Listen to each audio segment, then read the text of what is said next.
You don't need to prepare an entire world before you start running your game. In fact, you're an experienced GM and you have a collection of tools and random tables that you use to procedurally generate content for your game. Your games go great, but you can't help but notice that exploration doesn't feel really meaningful. Well, you know that video games like Skyrim or Outer Wilds are video games and you're running a TTRPG, which is different.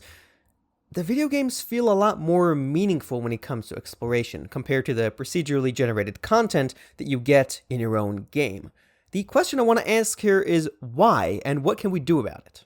But before we start this video, I want you to go to the blah blah below, that's the comments, and let me know what game you think, whether it's a TTRPG, a board game, or a video game, does exploration best, and why. What does it do that's unique?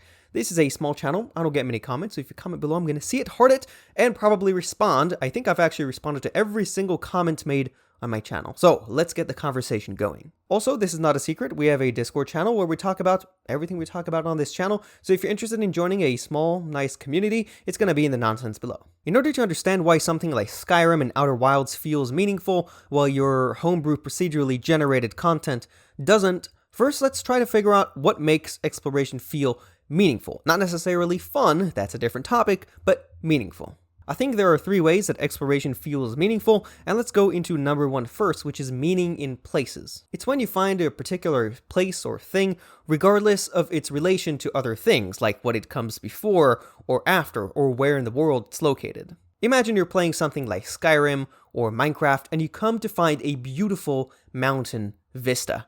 You feel special for finding this unique, beautiful place, and also because other people may not have found this place. The second way we find meaning in exploration is meaning in retrospect, or meaning in narrative. When you look back at the exploring you did and come up with a story and narrative of what happened. Think about all the times you went exploring in real life or in video game. The exploration must have been fun at the moment, but only became meaningful at its conclusion. When you look back, enjoy and share the narrative or story that emerge. The third way we find meaning in exploration is when, through exploring, we also uncover a plot or a mystery. This one is pretty self-explanatory, but just as an example, the whole plot of Outer Wilds, and in Skyrim, figuring out lore about the world and also the main quests and also side quests. As you explore, you find out more details about these things. So what is the difference between Skyrim and Outer Wilds that we use just as examples here, and something like Skyrim and your own procedurally generated world? One word: curation. Curation is when you take a piece of meat or fish and place it in a high amount of salt, resulting... Wait. No. Curation is when somebody with strong opinions about a medium carefully creates a collection. In Skyrim and Outer Wilds, every place and dialogue was made by hand, whereas in Minecraft, the world is entirely procedurally generated. Curation accomplishes 4 things. The first thing is that it makes you feel good and clever. When you find a particular place or thing that a person specifically put there, you feel to yourself, wow, I'm clever for finding this thing. And you also feel to yourself, wow, the creator of this thing is so clever for putting it there. You find meaning in this connection between you and the curator. Like we said, a curator has strong opinions about the medium. There is a reason that they put the thing you like in the collection, and that they put it in that particular location. In other words, they have authorial intent. Those choices literally have meaning. This meaning is implicit. It's imperfectly encoded into the way the thing is curated, because it's not written down anywhere. And so when you interact with a thing, not only do you get parts of the curator's meaning, you complete its natural imperfections with what the thing means to you. More meaning also means 3 more chances for narrative meaning. When the exploration is curated, there's just more chance that it will make narrative sense. And related to that, the 4th thing that curation accomplishes is that it lets you actually create a mystery and weave it into the world, which would be impossible if the world were procedurally generated. So a way we can make exploration more meaningful is by making it a curated experience. In a procedurally generated world, each place has as much meaning as the next, because the world is infinite. Compare this to a novel with a beginning, middle, and end. It's finite, and every character, every word, every arc, every story beat has been carefully curated by the author. They chose to include each one of those things in the way they included those things to have specific effects. In other words, they had authorial intent. So the conclusion here seems to be that if we want our game to feel more like Skyrim or Outer Wilds, then it needs to be curated. Great. But here there's a problem. Remember, the reason you didn't need to prepare an entire world is because you relied on procedural generation. So now that we know the world needs to be curated, does this mean you need to create the entire world before you start playing? No. Here is what you need to do, and if you walk away with nothing else from this video, this is what I want you to remember.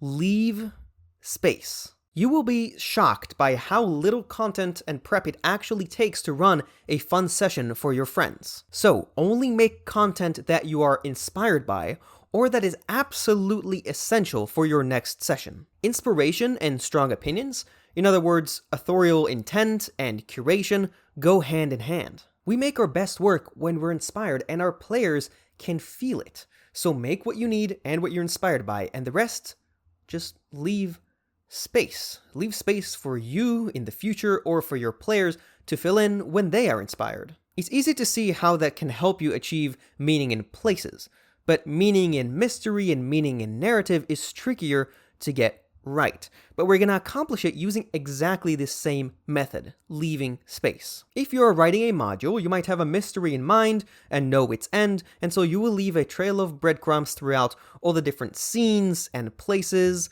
and you might even make 3 clues per conclusion you might want your players to come to, just to make sure they don't get stuck and to make sure the adventure can go forward and the mystery can eventually be solved. But we are not writing a module. We are doing what's maybe the opposite. We are leaving space. So we might not know what the next scenes are or what the next locations are or how long it's going to take to get from point A to point B. So what we're going to do is exactly the same thing we did for the rest of the content.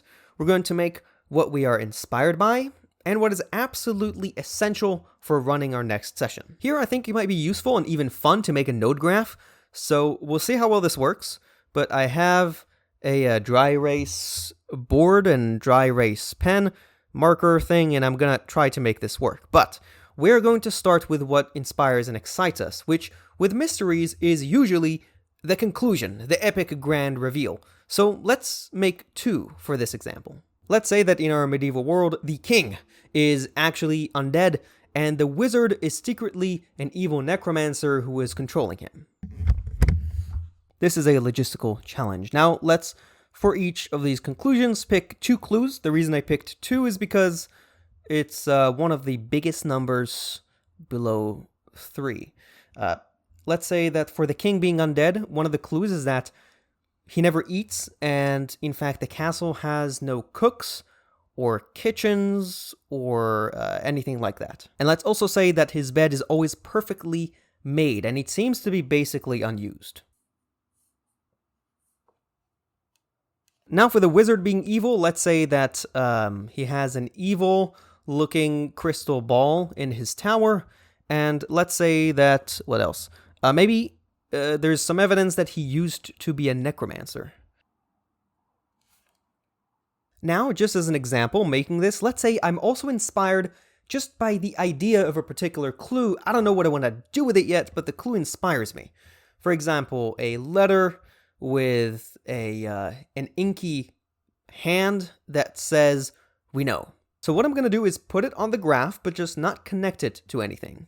And let's say last session I came up with a clue on the spot because I didn't know what to do, and now I have to make it work. For example, let's say the players found a skeleton in the attic of the castle. Same thing here, I'm just going to put it on the graph and not connect it to anything. So now what I'm going to do, I have 6 clues. I am going to sprinkle them throughout my sessions. Doesn't really matter in what order or where. It actually might be even more realistic if it's out of order and in places that make some sense, but not all the sense, because maybe somebody's trying to hide it. The point is, all you do now is just sprinkle the clues places. Now here is the secret. As humans, we have a great pattern recognition, and as GMs, we know everything there is to know about the world. So as you sprinkle things in, notice if you feel inspired to make a particular connection. If your brain goes, oh, that's why the skeleton's there. Lean into the stories and narrative that you come up with, or that your players happen to come up with, and you're like, yes, that is a good idea. I mean, of course I came up with that. You are making meaning through narratives and mystery. So just to make the connection, we can say that the attic skeleton has some identifying object on them that maybe they used to be the wizard's best friend who mysteriously disappeared. And maybe this skeleton has some magical energy in it. Aha! This will lead from the skeleton to the, wizard being an evil necromancer. Let me make that connection right now. And maybe the we know letter is from other necromancers that exist in the kingdom that have a secret society that they don't want discovered, so they're trying to intimidate the players. So I guess this gives us another conclusion, which is necromancer society, which probably also relates to the wizard being a necromancer, because if they find their records, they'll find that, the necromancer wizard is on their mailing list. Let me make all those connections right now.